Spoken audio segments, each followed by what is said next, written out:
এক, দুই, তিন। সবাই ভাগো। সৈনিকরা হামলা করে এই মানুষদের উপরে। জি স্যার।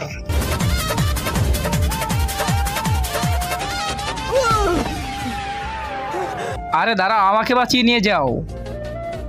সৈনিকরা এর পিছনটা খালি করে দাও।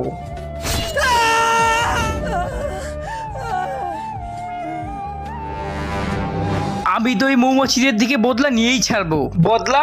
হা হা হা হা হা। ওরা মানুষ নাকি ওদের থেকে বদলা নিবি? যদি তোর পিছনে এরকম 100 কেজির ওজনের কামড় খেতি তাহলে তুই বুঝতি যে মৌমাছির কামড় কতটা ব্যথা দেয়। বদলা তো আমি নিবই মৌমাছিদের কাছ থেকে। যদি আমি বদলা নেই তাহলে আমি পুরুষ মানুষই থাকবো না, আর আমি এটা কখনো হতে দিব না। আচ্ছা, ওরা যদি তোকে আবার কামড়িয়ে নেয় তাহলে? হা হা, এমন কিছুই হবে না। দেখ ভাই, আমি যখনই মৌমাছিদেরকে মেরে এখানে আসবো তুই এই জাল বন্ধ করে দিবি।